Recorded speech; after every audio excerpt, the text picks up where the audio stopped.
అండి, అందరికీ నమస్కారం. పాపమోచని ఏకాదశి. అసలు ఈ పాపమోచని ఏకాదశి ఎప్పుడు వస్తుంది, అలాగే దీని యొక్క ప్రాముఖ్యత ఏమిటి, మరి ఈ వ్రత కథ ఏమిటి, ఈరోజు పాటించవలసిన ఆచారాలు ఏమిటి అనే ఎన్నో ముఖ్యమైన విషయాలు మనం ఈ వీడియోలో తెలుసుకుందాము.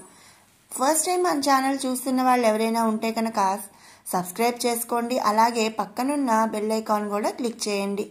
అలాగే ఈ వీడియోని ఆఖరి వరకు కూడా స్కిప్ చేయకుండా చూడండి. ఎన్నో మంచి విషయాలైతే మనం ఈ వీడియోలో తెలుసుకుంటాము.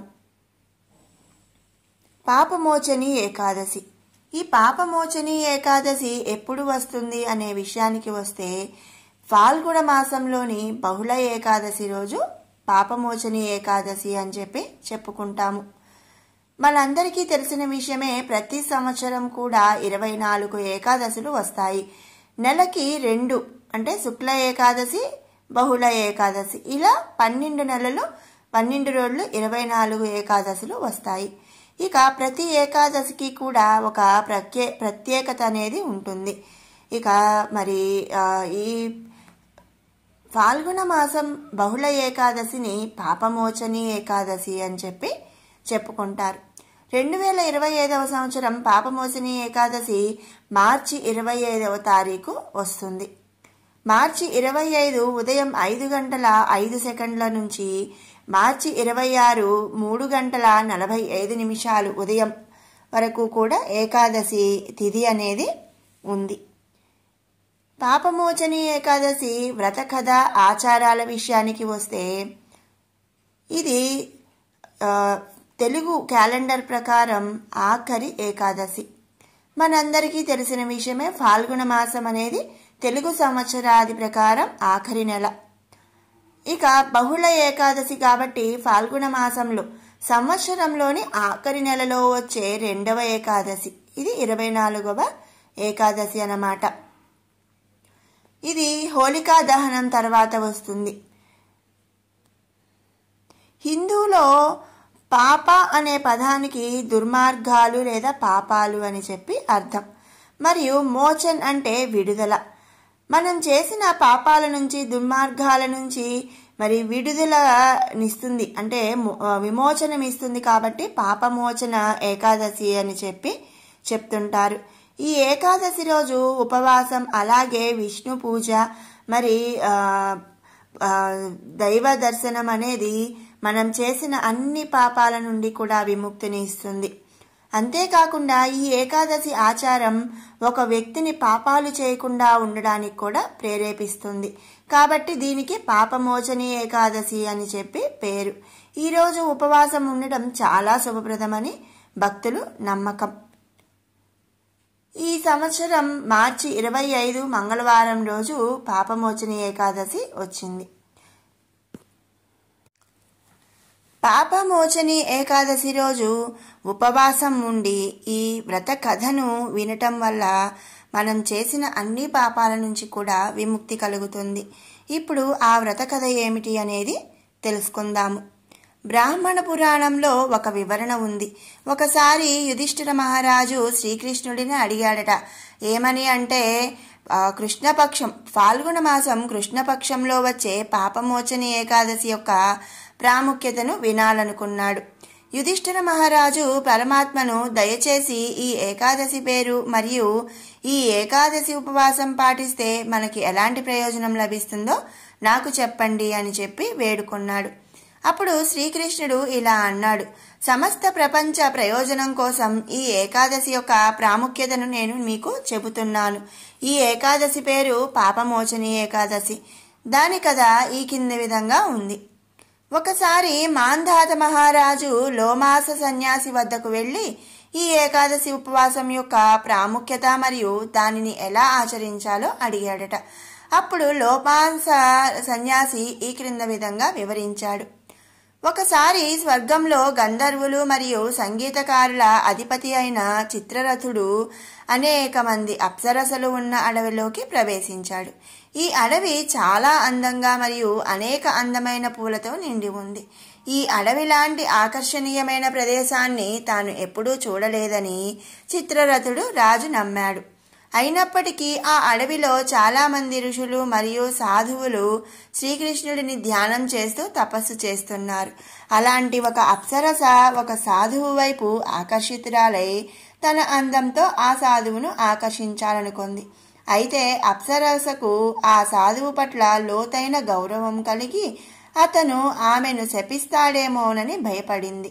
ఆ భయం కారణంగా అప్సర ఆ సాధువుకు 2 మైళ్ళ దూరంలో ఒక గుడారం వేసుకొని ఆ సాధువును తన స్వరం వైపు ఆకర్షించడానికి పాడటం మరియు తన వాయిద్యాలను వాయించడం ప్రారంభించింది. ఇది చూసిన కామదేవుడు అప్సరకు ఆ సాధువును ఆకర్షించడంలో సహాయం చేయాలని అనుకున్నాడు. కాబట్టి కామదేవుడు ఆ సాధువును ఆకర్షించడానికి అప్సర చేతులను మరియు కళ్ళను విల్లు మరియు బాణాలుగా ఉపయోగించాడు. ఒక మంచి రోజు అప్సర ఆ సాధువు గుహకు వెళ్లి పాడటం ప్రారంభించింది. ఆమె గాజులు మరియు చీలమండలు కొట్టుకుంటున్న శబ్దంతో సాధువు కళ్ళు తెరిచి అప్సర తనతో ఉండాలని కోరుకుంటున్నట్లు అర్థం చేసుకున్నాడు. అప్పుడు అప్సర అతని వద్దకు వచ్చి అతన్ని చాలా గట్టిగా కౌగిలించుకుంది. అతను తన తపస్సును మరచిపోయి ఆమె వైపు ఆకర్షితుడయ్యాడు. ఆ సాధువు తనతో చాలా అనుబంధం పెంచుకున్నట్లు అప్సర గమనించడం ప్రారంభించింది. కాబట్టి ఆమె తన ఇంటికి తిరిగి వెళ్లాలనుకుంటున్నారా అని అడిగింది. కాబట్టి దయచేసి నన్ను అనుమతించండి. సాధువు మైథవి ఇది విన్నప్పుడు, నువ్వు ఇప్పుడే వచ్చావు మరియు నువ్వు ఇంత త్వరగా వెళ్లాలనుకుంటున్నావు. నేను నీకు తిరిగి వెళ్ళడానికి అనుమతి ఇవ్వలేను అని అన్నాడు. ఆ తర్వాత అతను ఆమెతో నివసించడం ప్రారంభించాడు. ఆ సాధువు యొక్క ఆధ్యాత్మిక శక్తులకు భయపడి ఆమె ఎక్కువ కాలం ఉండడానికి అంగీకరించింది. అప్పటి వరకు ఆమె అతనితో 57 సంవత్సరాలకు పైగా గడిపింది. కొన్ని రోజుల తర్వాత ఆమె మళ్ళీ అనుమతి కోరింది. అప్పుడు సాధువు, ఇంకో రోజు ఉండండి, రేపు నేను నా ఉదయం ప్రార్థనలు మరియు ఆచారాలు పూర్తి చేసిన తరువాత మీరు వెళ్ళవచ్చు అని బదులిచ్చారు. అప్పుడు అప్సరస, నువ్వు ప్రతిసారి అలాగే అంటావు, కానీ ఇప్పుడు నేను నా ఇంటికి తిరిగి వెళ్ళాలి అని అరిచింది. అప్పుడు సాధువు మైథవి తన జీవితంలోని ఇన్ని సంవత్సరాలు ఈ అప్సర కోసం ఎలా వృధా చేశాడో గ్రహించాడు. అతను కోపంతో నిండిపోయాడు మరియు అతని కళ్ళు ఎర్రగా మారాయి. మరియు అతను అప్సరసతో, నువ్వు నా తపస్సును నాశనం చేశావు. నీకంటే పాపాత్ముడు మరియు పతనమైన వాడు ఎవరూ లేరు. నీకు దయ్య రూపం రావాలని నేను నిన్ను శపిస్తున్నాను అని అన్నాడు. ఈ శాపం విన్న మంజు ఘోష్ బిగ్గరగా ఏడ్చి, నేను మీతో చాలా సమయం గడిపాను, దయచేసి నాకు ఒక మార్గం చూపించు, నేను ఈ దెయ్యాల రూపం నుండి ఎలా బయటపడగలను అని క్షమాపణ కోరింది. అప్పుడు సాధువు ఆమెకు పాపమోచని ఏకాదశి రోజున ఉపవాసం ఉండి ఈ ఏకాదశి యొక్క అన్ని ఆచారాలను పాటిస్తే మీరు ఏ దెయ్యం లేదా ఆత్మరూపాన్ని అయినా వదిలించుకోవచ్చని చెప్పాడు. ఆ సాధువు తన తండ్రి వద్దకు తిరిగి వచ్చినప్పుడు అతను కూడా అప్సరసతో సహవాసం చేయటం వల్ల తాను కూడా పాపి అయ్యానని చెప్పి తన పాపాలను వదిలించుకోవడానికి పాపమోచని ఏకాదశి ఉపవాసం పాటించమని కోరాడు. కాబట్టి అప్సర మరియు సాధువు ఇద్దరూ కూడా పాపమోచని ఏకాదశి ఉపవాసం పాటించి తమ పాపాలను వదిలించుకున్నారు. కాబట్టి ఈ ఉపవాసం చేసేవారు అన్ని దెయ్యాలు మరియు ఆత్మరూపాలు మరియు పాపాలను కూడా తొలగిస్తారు. ఇక ఈ పాపమోచని ఏకాదశి వ్రతకథ వినటం వలన బ్రాహ్మణులకు 1000 ఆవులను దానం చేసిన ఫలితం లభిస్తుంది. అతని పాపాలన్నీ నశిస్తాయని శ్రీకృష్ణుడు యుధిష్ఠిరుడు అన్నాడు. ఏకాదశి శ్రీకృష్ణుడికి అత్యంత ఇష్టమైనది మరియు ఇది సర్వోత్కృష్ట ప్రయోజనాలను ఇస్తుంది. కాబట్టి ఇది జరుగుతుంది. ఈ ఏకాదశిని పాపమోచని ఏకాదశి అని పిలుస్తారు. ఈ ఉపవాసం చేసే వ్యక్తికి ఎటువంటి దెయ్యాలు లేదా ఆత్మల ప్రభావితం కావు. అతని కోరికలన్నీ నెరవేరుతాయి మరియు చూసేవారి పాపాలన్నీ కూడా నశిస్తాయి.